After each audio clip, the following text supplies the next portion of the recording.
Hello everyone, स्वागत है आपका हमारे चैनल स्टडी विद आलोक में। और फ्रेंड्स, आज हम डिस्कस करने जा रहे हैं एमटी सेट का जो एग्जाम हुआ था उसका पार्ट 1 कल चैनल पर अपलोड कर दिया गया था, लेकिन पार्ट 2 आज ये अपलोड किया जा रहा है क्योंकि इसमें क्वेश्चन की संख्या जो है वो बहुत ज्यादा थी। तो 50 क्वेश्चन कल अपलोड किए गए थे और उसके जो आगे के जो क्वेश्चन हैं 101 से लेके वो 150 तक के प्रश्न को आज यहाँ पे आप लोगों के साथ में डिस्कस किया जाएगा। तो आइए हमारे साथ और देखते हैं इसमें कि किस प्रकार के महत्वपूर्ण प्रश्न आए हुए हैं। ठीक है, तो चलिए देखते हैं। यहाँ पे देखिए क्वेश्चन दिया गया है कि एक धार्मिक विश्वास क्या है। ठीक है, तो एक जो धार्मिक विश्वास है वो क्या है। तो ज्ञान या सत्य का कथन है, तो बिल्कुल है क्योंकि धार्मिक विश्वास है ना यहाँ पे। और एक धारणा या विचार होता है, तो ये भी होता है। एक समूह के सदस्यों द्वारा साझा की गई वास्तविकता को समझने की एक प्रणाली या उपयुक्त सभी। तो फ्रेंड्स, इसमें सभी हो जाएगा। ठीक है, ऑल ऑफ द एबव। ठीक है, तो इसमें जो करेक्ट आंसर होगा वो होगा ऑप्शन डी आपका। ठीक है, एक धार्मिक विश्वास में सभी चीजें सम्मिलित हो जाएंगी। चलिए अगले प्रश्न को फटाफट देखते हैं क्योंकि इसमें भी 50 क्वेश्चन है। तो आइए इसको फटाफट हम लोग सॉल्व करते हैं। ठीक है, देखिए क्वेश्चन अगला है कि किसके अनुसंधान के अनुसार प्रोटेस्टेंट नैतिकता, ठीक है, और कठिन परिश्रम के लिए प्रेरणा प्रदान करती है। तो Karl Marx, August Comte, Max Weber, Talcott Parson. तो ये सभी को पता है मैक्स वेबर का है। ठीक है, तो ऑप्शन सी हमारा राइट आंसर हो गया। अगला इसमें है कि किसने अपनी पुस्तक द ब्यूटीफुल ट्री, ठीक है, कौन सी पुस्तक है, द ब्यूटीफुल ट्री में विद्वानों की इन गलत धारणाओं का उल्लेख किया है कि भारत में अंग्रेजों के आने से पहले शिक्षा की स्थिति खराब थी। तो बहुत इंपॉर्टेंट प्रश्न है, आप इसको लर्न कर लीजिएगा। द ब्यूटीफुल ट्री पुस्तक है, ये किसकी है ये बताना है। ठीक है, तो किसकी है, ये है जो है धर्मपाल जी की। किसकी है, धर्मपाल। तो ऑप्शन ए हमारा करेक्ट हो जाएगा। आप लोग इस क्वेश्चन को लर्न कर लीजिएगा। अगला इसमें है कि भारत में ब्रिटिश शासन के अधीन सर्वप्रथम 3 विश्वविद्यालयों की स्थापना की गई थी। ठीक है, तो कब की गई थी, ये जो है भारत में ब्रिटिश शासन के अधीन सर्वप्रथम 3 विश्वविद्यालयों की स्थापना कब की गई थी, ये की गई थी 1857 1857 ईस्वी में। तो ऑप्शन बी हमारा राइट आंसर हो जाएगा। अगला है कि यहाँ पे पूछा गया है कि यहाँ कुछ धार्मिक संगठन दिए गए हैं। तो यहाँ पे कुछ धार्मिक संगठन दिए गए हैं, जैसे शंकराचार्य का धार्मिक संगठन, रामानुज का धार्मिक संगठन, चैतन्य का धार्मिक संगठन, या दयानंद सरस्वती का धार्मिक संगठन और वल्लभाचार्य जी का धार्मिक संगठन। इनमें से कौन से मध्यकालीन धार्मिक संगठन है ये बताना है। ठीक है, तो 105 नंबर का जो करेक्ट आंसर होगा वो होगा ऑप्शन डी। ठीक है, तो ऑप्शन डी वाला हो जाएगा। आप लोग इसको एक बार पेपर देख लीजिएगा। ठीक है, चलिए अगले प्रश्न को देखेंगे कि किसने अपनी पुस्तक सोसाइटी, कल्चर एंड पर्सनालिटी में इस बात पर विशेष बल दिया कि सामाजिक वातावरण, कला से संबंधित सामाजिक प्रक्रियाओं, कला की आत्मनिर्भरता तथा रचनात्मक प्रक्रिया पर महत्वपूर्ण प्रभाव डालता है। तो किसने अपनी जो पुस्तक है सोसाइटी, कल्चर एंड पर्सनालिटी, तो मोस्ट इंपॉर्टेंट पुस्तक है ये। ठीक है, ये किसकी पुस्तक है, तो ये है फ्रेंड्स सोरोकिन की। किसकी पुस्तक है, सोरोकिन की, सोसाइटी, कल्चर एंड पर्सनालिटी, जिसमें इन्होंने चक्रीय सिद्धांत दिया हुआ था। ठीक है, तो ये इन्होंने क्या कहा अपनी पुस्तक में, किस बात पर अधिक बल दिया कि सामाजिक जो वातावरण है ये कला से संबंधित सामाजिक प्रक्रियाओं, कला की आत्मनिर्भरता तथा रचनात्मक प्रक्रिया पर महत्वपूर्ण प्रभाव डालता है। तो ये किसका है, ऑप्शन बी हमारा करेक्ट आंसर होगा, यानी सोरोकिन। ठीक है, तो चलिए अगले प्रश्न की तरफ बढ़ते हैं हम लोग। देखिए यहाँ पे क्वेश्चन दिया गया है कि नारीवाद की कौन सी लहर में नारीवादियों ने जैविक भिन्नता के लिए सेक्स तथा सामाजिक भिन्नता के लिए जेंडर शब्द का प्रयोग किया था। तो मोस्ट इंपॉर्टेंट प्रश्न है ये आपका कि जो नारीवाद की ऐसी कौन सी लहर थी जिसमें नारीवादियों ने जैविक भिन्नता के लिए सेक्स शब्द का और सामाजिक भिन्नता के लिए जेंडर शब्द का प्रयोग किया। तो मोस्ट इंपॉर्टेंट है, आप लोग इसको लर्न करके रखिएगा। ये कब हुआ था, दूसरी लहर में। किसने इस पे फोकस किया था, दूसरी लहर, जो सेकंड स्टेज थी, वो जो सेकंड वेव आई हुई थी उसमें ये मान्यता थी। ठीक है, तो आप लोग इसको ध्यान रखिएगा, दूसरी लहर। चलिए अगले प्रश्न को देखेंगे। इसमें ये पूछा गया है, सूची दी गई है, उसे मैच करना है। ठीक है, देखिए यहाँ पे कुछ आंदोलन दिए गए हैं, जैसे हरे कृष्ण आंदोलन, आर्य समाज आंदोलन, भावातीत ध्यान आंदोलन और ब्रह्म समाज आंदोलन। ठीक है, तो ये बताना है। इसमें जो मैच होगा वो होगा ऑप्शन ए। आइए इसको एक बार मैच भी कर लेते हैं हम लोग। तो आर्य समाज यानी ए का 3 जो है स्वामी प्रभुपाद से। ठीक है, ए वाला हरे कृष्ण आंदोलन जो होगा ये स्वामी प्रभुपाद से रिलेटेड है। ठीक है, और बी वाला जो आपका है ये जो स्वामी दयानंद सरस्वती आंदोलन, ये किससे है, ये है आपका स्वामी दयानंद से। ठीक है, आर्य समाज वाला। और उसके बाद में जो भावातीत ध्यान आंदोलन है ये सी का 1 हो जाएगा, यानी महर्षि जो महेश योगी जी थे, ठीक है। तो महर्षि महेश योगी किससे हैं? भावातीत ध्यान आंदोलन से। और ब्रह्म समाज जो आपका आंदोलन है, ब्रह्म समाज वाला, ये हो जाएगा डी का 2, यानी कि राजा राम मोहन राय द्वारा किया गया था ब्रह्म समाज की स्थापना जो की गई थी, ठीक है। तो इस प्रकार से ऑप्शन 1 हमारा करेक्ट आंसर हो जाएगा। चलिए अगले प्रश्न को देखेंगे। जो 9 नंबर है उसमें देखिए, आगबर्न के सिद्धांत के अनुसार सांस्कृतिक विलंबना क्या है? तो जो सांस्कृतिक विलंबना है वो क्या है ये बताना है। आगबर्न ने जो कल्चरल लैग की अवधारणा दी थी, सांस्कृतिक विलंबना, तो ये क्या है? तो ये है फ्रेंड्स कि नए आविष्कारों के लिए संस्कृत के गैर तकनीकी पहलुओं को समायोजित करने में जो देरी पाई जाती है, ठीक है। तो जो नए आविष्कारों के लिए संस्कृत के गैर तकनीकी पहलुओं को समायोजित करने में जो देरी पाई जाती है वही क्या है? वही कल्चरल लैग है, यानी सांस्कृतिक विलंबना। तो ऑप्शन डी हमारा राइट आंसर हो जाएगा।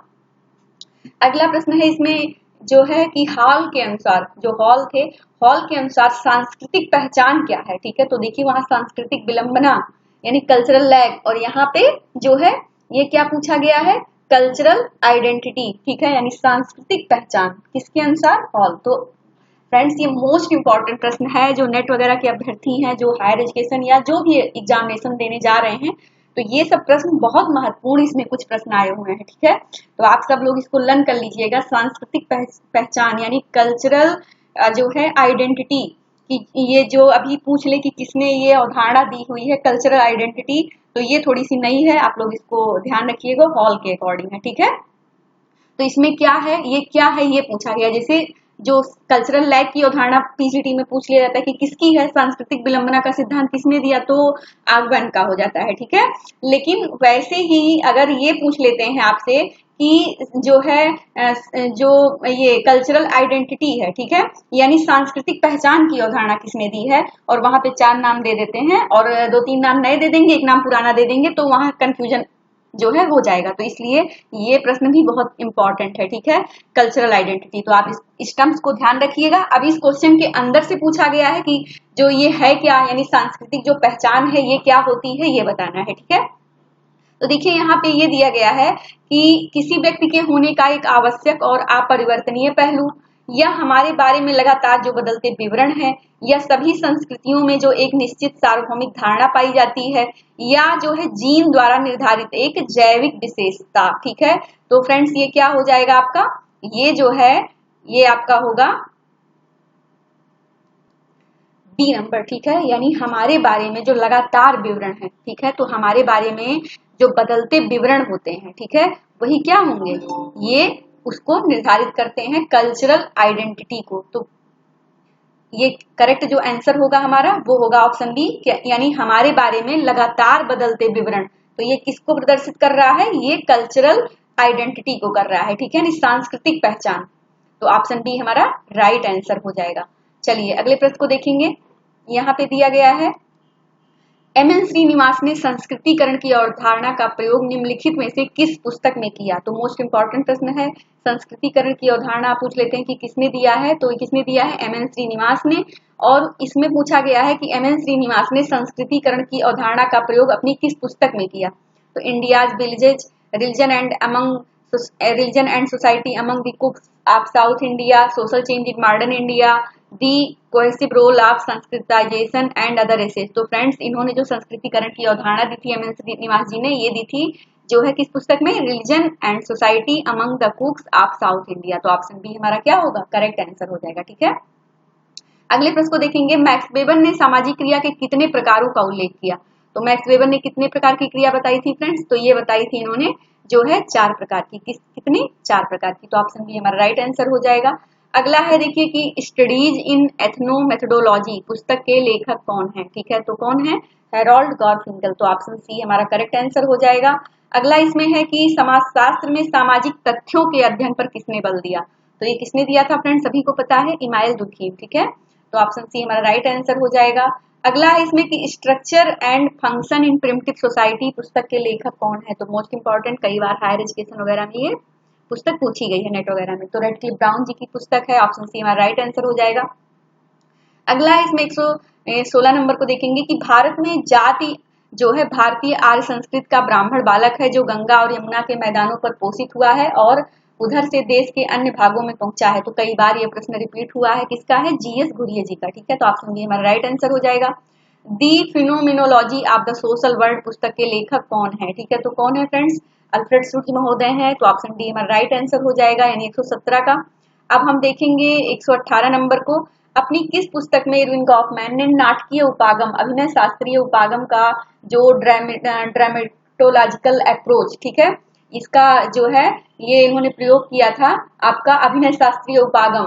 तो ये इरविन गॉफमैन ने अपनी किस पुस्तक में किया था ये बताना है। ठीक है, तो माइंड सेल्फ एंड सोसाइटी, ये तो जो है मीड की पुस्तक है। लेकिन asylums, the presentation of self in everyday life, interaction rituals, ये सब पुस्तक है गवर्नमेंट की, लेकिन इन्होंने किस पुस्तक में किया हुआ था ये बताना है। ठीक है, तो ये किस पुस्तक में किए थे friend, the presentation of self in everyday life में किया था। तो ऑप्शन सी हमारा क्या होगा, करेक्ट आंसर हो जाएगा। ठीक है, चलिए अगले प्रश्न को देखेंगे।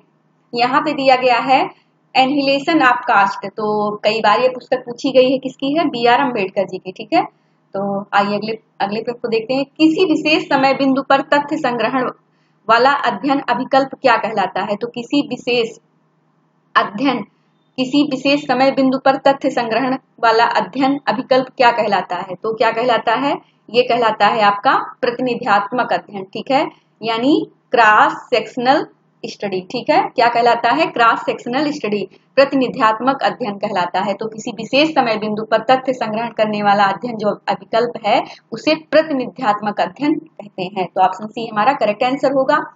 अगले प्रश्न को देखेंगे। यहाँ पे देखिए दिया गया है कि निम्नलिखित में से किस औसत के साथ बीज गणितीय रूप से हेर फेर नहीं किया जा सकता? तो ये भी प्रश्न नेट में आया हुआ है, प्रीवियस ईयर में हमने इस पेपर को सॉल्व कराया है, तो वहां पे ये सब क्वेश्चन पूछे गए हैं। ठीक है, तो निम्नलिखित में से किस औसत के साथ बीज गणितीय रूप से हेर फेर नहीं किया जा सकता है फ्रेंड्स? तो वो इसका आंसर क्या होगा, वो होगा जो है बहुलक। ठीक है, क्या होगा, बहुलक, यानी मोड के साथ में आप हेर फेर नहीं कर सकते हैं। ठीक है, ऑप्शन सी हमारा राइट आंसर होगा। अगला है आपका कि यह किसका कथन है कि मैंने अपना शोध असहगामी प्रेक्षक के रूप में प्रारंभ किया था, जैसे ही मैं समुदाय में स्वीकृत हुआ मैंने स्वयं को लगभग एक गैर प्रेक्षक सहभागी के रूप में पाया। ये भी क्वेश्चन नेट में प्रीवियस ईयर में पूछा गया है। आप जो भी अभ्यर्थी नेट का पेपर जो प्रीवियस ईयर अपलोड किया गया है, या जो लोग नेट का पेपर प्रीवियस दिए हैं 10 सालों में, उनको ये पेपर लग रहा होगा कि नेट के पेपर से प्रश्न को अडॉप्ट किया गया है, सारे प्रश्नों को लगाया गया है। ठीक है, तो मैंने अपना शोध असहगामी प्रेक्षक के रूप में प्रारंभ किया था, जैसे ही मैं समुदाय में स्वीकृत हुआ मैंने स्वयं को लगभग गैर प्रेक्षक सहभागी के रूप में पाया। तो किसने कहा था, विलियम एफ व्हाइट महोदय ने। इन्होंने एक पुस्तक लिखी थी friends, the street corner society, most important इनकी पुस्तक है, कभी कभी यही पुस्तक ही पूछ ली जाती है। ठीक है, street corner society William F Whyte ji की पुस्तक है। ठीक है, चलिए ऑप्शन सी हमारा राइट आंसर हो जाएगा। देखिए अगला है, इसमें scientific social survey and research पुस्तक किसने लिखी है? ठीक है, तो किसने लिखी है फ्रेंड्स, ये बताना है। Scientific social survey and research पुस्तक के लेखक, तो फ्रेंड्स इसके जो लेखक हैं वो है कौन, पीबी यंग। ठीक है, तो ऑप्शन बी हमारा राइट आंसर हो जाएगा। अगला है कि शोध के निष्कर्षों को दोहराने की क्षमता क्या कहलाती है? ठीक है, तो जो शोध के निष्कर्ष हैं उसको दोहराया जाए और उसकी क्षमता जो होती है वो क्या कहलाती है, ये बताना है। ठीक है, तो क्या कहलाती है फ्रेंड्स, ये कहलाती है विश्वसनीयता। क्या कहलाती है, विश्वसनीयता। ये भी नेट में पूछा गया क्वेश्चन है। ठीक है, देखिए अगला क्वेश्चन है कि कौन सामाजिक अनुसंधान में वैयक्तिक अध्ययन यानी केस स्टडी का उपयोग करने वाला प्रथम व्यक्ति था? ये भी नेट में ही आया हुआ प्रश्न है। देखिए प्रीवियस ईयर जो नेट के जो 10 साल के पेपर होते हैं वो जरूर रिवाइज करके जाना चाहिए। और सबसे बड़ी बात है कि चैनल पर 10-12 साल के जो प्रश्न हैं वो ऑथेंटिक आंसर की के अकॉर्डिंग अपलोड किए गए हैं। ठीक है, तो बहुत लोगों ने अपलोड किया है, लेकिन 10-20 प्रश्न इधर उधर सब ऐसे करार देते हैं, लेकिन प्रॉपर सीक्वेंस में कोई चीज नहीं मिल पाती है। लेकिन सबसे बड़ी बात है कि प्लेलिस्ट के अकॉर्डिंग यानी एक साथ में 2012 से लेकर के और लगातार जितने पेपर अभी तक रिसेंट के हुए हैं ये चैनल पर एक साथ अवेलेबल है। जो भी अभ्यर्थी अगर समाजशास्त्र का पेपर देने जा रहा है, अगर वो 10-12 साल का पेपर करके जा रहा है, तो ये मान के चलिए कि उसके आधे प्रश्न तो वहीं से सही हो जाते हैं। ठीक है, क्योंकि ये सब देखिए प्रश्न जो है नेट का आया हुआ है। ठीक है, तो ये किसने किया था, व्यक्तिगत अध्ययन केस स्टडी का उपयोग करने वाला प्रथम व्यक्ति कौन था, तो फ्रेडरिक लिपले। ठीक है, तो ऑप्शन बी हमारा करेक्ट आंसर हो जाएगा। अगला इसमें देखिए कि किस प्रकार की नमूनाकरण विधि आदर्श रूप में अनुकूल है जहां पर जनसंख्या के बारे में कोई ज्ञान नहीं है। ठीक है, तो कौन सा है, जैसे मान लीजिए कि कोई नमूनाकरण की आदर्श रूप में अनुकूल है जहां पर जनसंख्या के बारे में कोई ज्ञान नहीं। जैसे मान लीजिए कि हम किसी गांव में गए और वहां पे पता चला कि बच्चे बैठाए गए हैं या कोई भी जैसे हैं, अब हमें पता चल रहा है कि फला क्लास के बच्चे 40 बच्चे बैठे हैं, ठीक है। अब 40 बच्चों में पता चला कि किसी बच्चे के बैग में से एक बच्चा जो है कोई चीज चुरा लिया है, तो अब हम कैसे 40 को तो हम सर्च कर नहीं सकते हैं, या मतलब हमें नहीं पता चल पाएगा कि कौन सा या कौन अपराधी प्रवृत्ति का है। तो वहां पे क्या होता है कि किसी एक उस क्लास में हम कोई चीज एक फेंक देते हैं और उसी में से रैंडमली हम एक कोई चीज उठा लेते हैं, ठीक है। तो ये जो जो ये यानी हमें कोई जनसंख्या के बारे में कोई ज्ञान नहीं है, ठीक है। तो वहां पे हम एक चीज फेंकते हैं और किसी को भी ऐसे ही उठा लेते हैं, तो वो जो प्रक्रिया है वो स्नोबॉल निदर्शन विधि कहलाती है, ठीक है।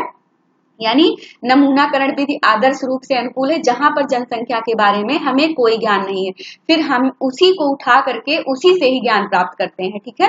तो ये आप लोग ध्यान रखिएगा। तो ऑप्शन डी क्या होगा, करेक्ट आंसर होगा।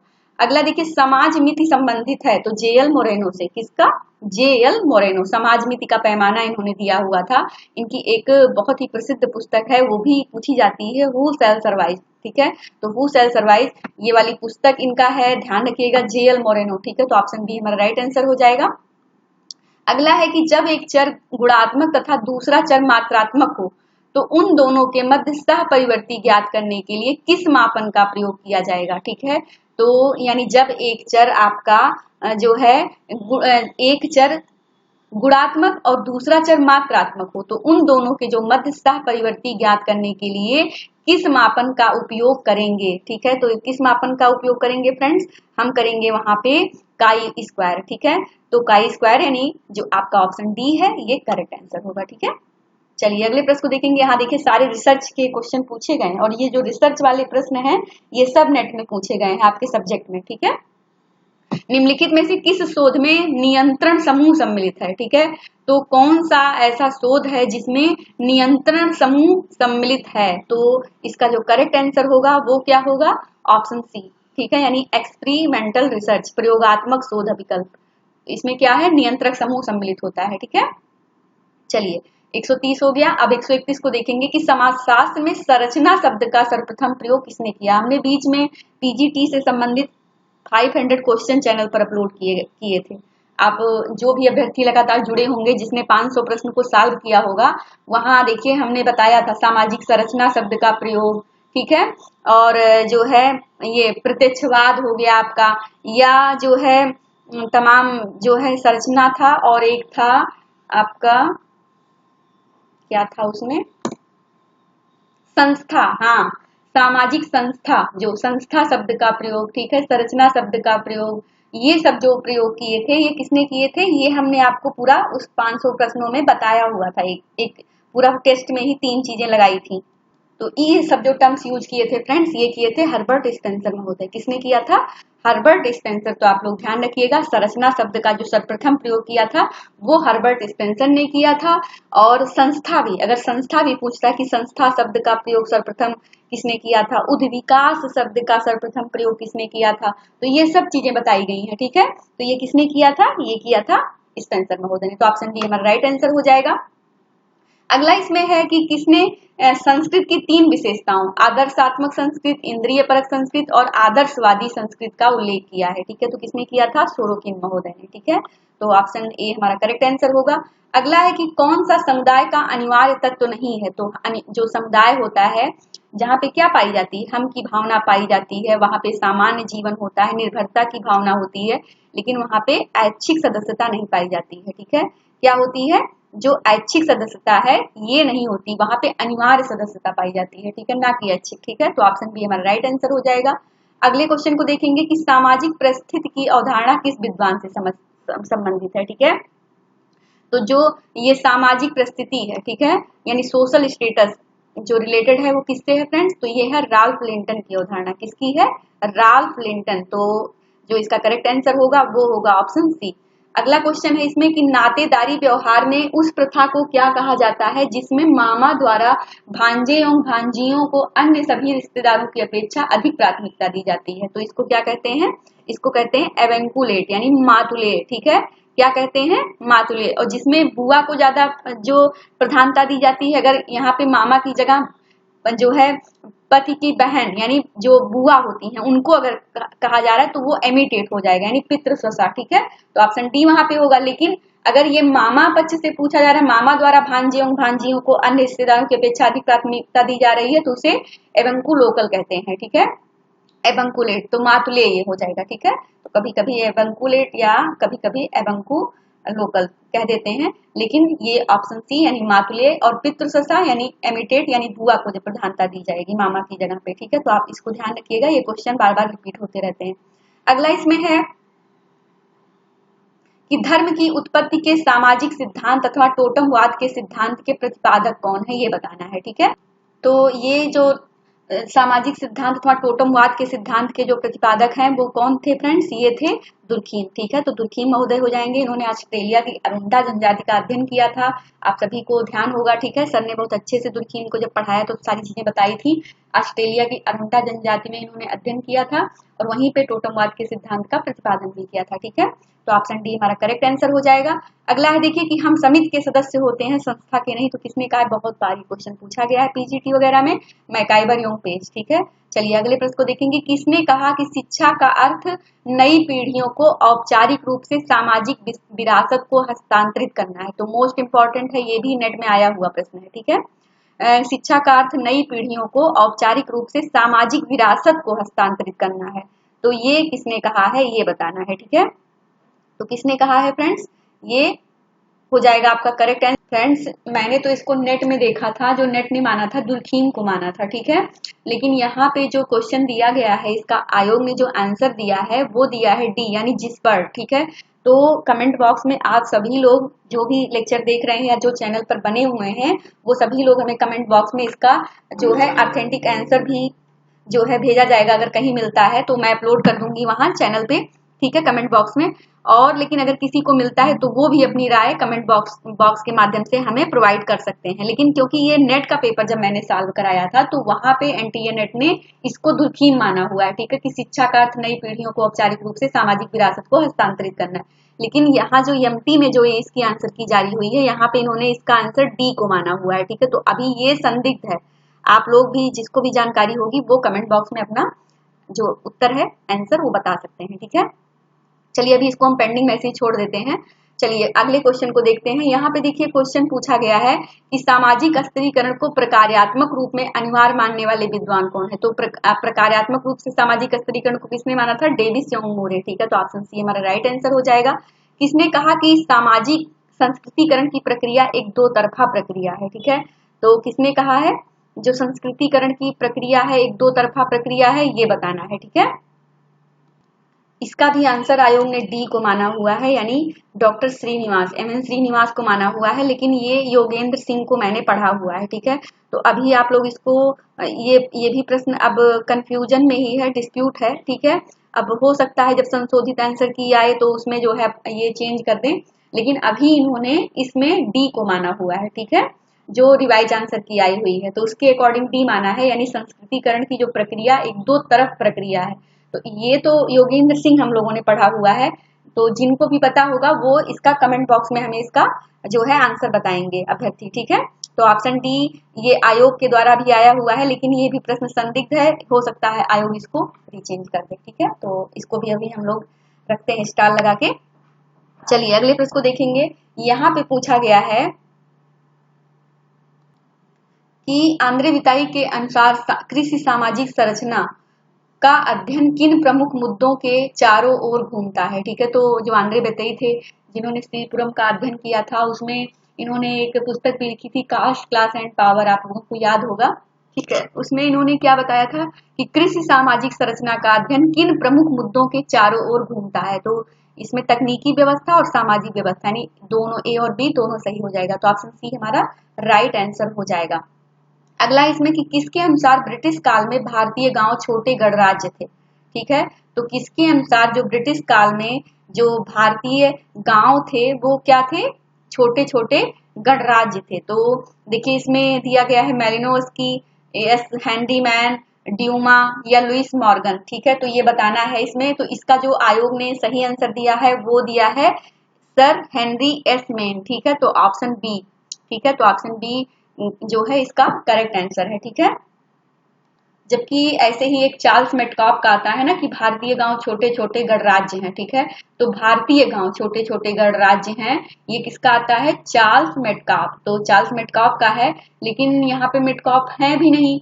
और जो यहाँ पे दिया गया है हेनरी मैन, तो ब्रिटिश काल में भारतीय गांव छोटे छोटे गणराज्य थे, तो ये आयोग ने माना हुआ है सर हेनरी एस मेन, ठीक है, तो ऑप्शन बी को माना हुआ है। लेकिन आप ये भी ध्यान रखिएगा कि भारतीय गांव छोटे छोटे गणराज्य हैं, इसको किसने कहा था, चार्ल्स मेटकाफ जी ने, ठीक है। तो चलिए अगले प्रश्न को देखेंगे। लुईस विर्थ द्वारा शहरीकरण की स्थिति निर्धारित करने के लिए किन मानदंडों की पहचान नहीं की गई है, ठीक है, तो लुईस विर्थ द्वारा शहरीकरण की स्थिति निर्धारित करने के लिए किन मानदंडों की पहचान नहीं की गई है, तो फ्रेंड्स ये पीजीटी में आया हुआ प्रश्न था अभी इस बार, ठीक है, तो इसका जो करेक्ट आंसर होगा वो क्या होगा, जो है यानी आकार, घनत्व, जनसंख्या की समरूपता, जनसंख्या की विषमरूपता, ठीक है, तो ये बताना है। तो आकार, घनत्व, जनसंख्या की समरूपता, जनसंख्या की विषमरूपता, तो friends option C correct answer होगा, ठीक है, जनसंख्या की समरूपता की चर्चा उन्होंने नहीं की है, ठीक है, तो ऑप्शन सी हमारा राइट आंसर हो जाएगा। अगला है इसमें कि कौन जाति व्यवस्था को हिंदू धर्म का फौलादी ढांचा मानता है, ठीक है, तो कौन मानता है फ्रेंड्स, ये मानते हैं AR देसाई, ठीक है, तो ऑप्शन ए हमारा राइट आंसर हो जाएगा। यानी कौन जाति व्यवस्था को हिंदू धर्म का फौलादी ढांचा मानता है, तो AR देसाई, तो ऑप्शन ए हमारा करेक्ट आंसर होगा। अगले प्रश्न को देखेंगे। यहाँ पे पूछा गया है कि भारतीय समाज में अधिक से अधिक समूह है जिन्हें आधिकारिक रूप से अनुसूचित जनजातियों के रूप में नामित किया गया है, तो कितने जो है समूह है, तो ये 600, ठीक है, तो ऑप्शन ए हमारा राइट आंसर हो जाएगा। अगले प्रश्न को देखेंगे।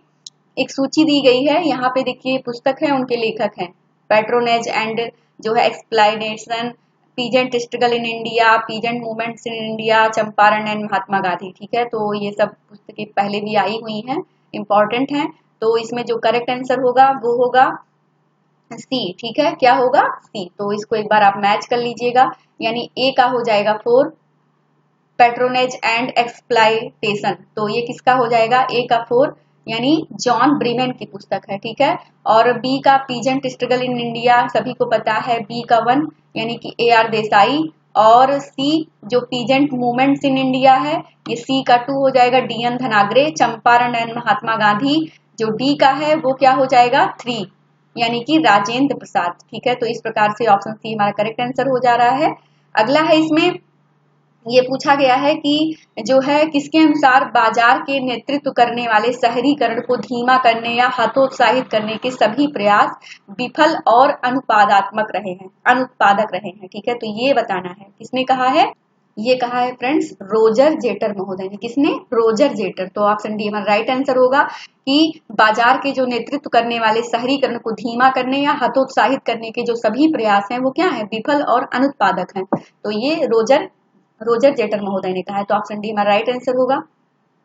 देखिए अगला प्रश्न है इसमें कि एक कथन दिया गया है और अवधारणा दी गई, किराएदारों, उप किराएदारों और बटाईदारों से किराया एकत्र करना, खेतों में काम करने वाले कृषक जिनका संपत्ति में हित निहित हो, मुख्य रूप से अन्य भूमि पर काम करके अपनी आजीविका कमाना, बिना सुरक्षा के पट्टे पर दूसरों के लिए खेती करना, ठीक है, तो ये बताना है हमें कि इसका जो राइट आंसर होगा वो क्या होगा, तो इसका फ्रेंड्स जो राइट आंसर है वो है ऑप्शन बी, ठीक है, क्या हो जाएगा, ऑप्शन बी, तो आप लोग इसको एक बार देख लीजिए, यानी जो किराएदारों, उप किराएदारों और बटाईदारों से किराया एकत्र करना, तो ये किसका हो जाएगा आपका, ए का 1, ठीक है, यानी मालिक करता है, ठीक है, खेतों में काम करने वाले कृषक जिनका संपत्ति में हित निहित हो, तो इसका जो बी का होगा वो क्या होगा 3 यानी किसान, मुख्य रूप से अन्य भूमि पर काम करके अपनी आजीविका कमाना, तो सी का हो जाएगा 4 जो मुख्य रूप से अन्य भूमि पर काम करके अपनी आजीविका को कमाता है वो मजदूर हो जाता है, सी का 4, और डी का हो जाएगा आपका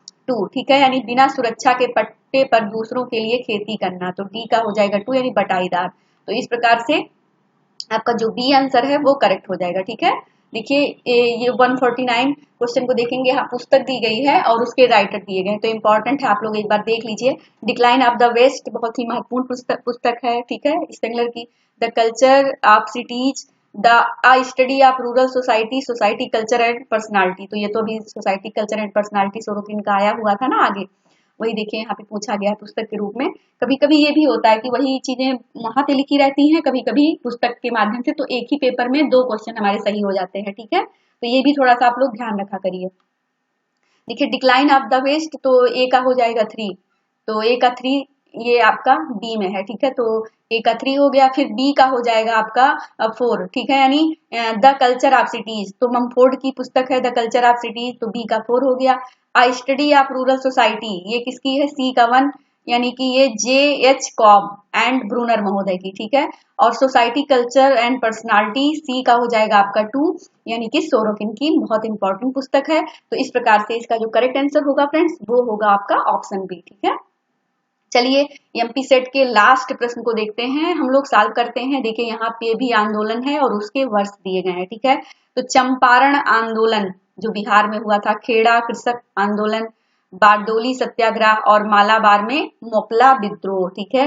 तो ये इसका जो करेक्ट आंसर होगा वो होगा ऑप्शन बी, ठीक है। क्या होगा, ऑप्शन बी, यानी कि ए का 2 हो जाएगा, चंपारण आंदोलन बिहार, उसके बाद में खेड़ा जो कृषक आंदोलन है ये बी का हो जाएगा 3 नंबर 1918 में, ठीक है। और बारडोली सत्याग्रह ये सी का हो जाएगा 4 1920, और मालाबार में जो डी मालाबार मोपला विद्रोह है ये कब हुआ था, ये हुआ था 1, यानी ये जो है 1921 में। तो इस प्रकार से जो आपका करेक्ट आंसर है वो होगा ऑप्शन बी। तो फ्रेंड्स आज की जो ये सीरीज थी एमपी सेट की वो आपकी समाप्त होती है ऑथेंटिक आंसर पे। आप लोग इसको 1-2 बार रिवाइज कर लीजिएगा।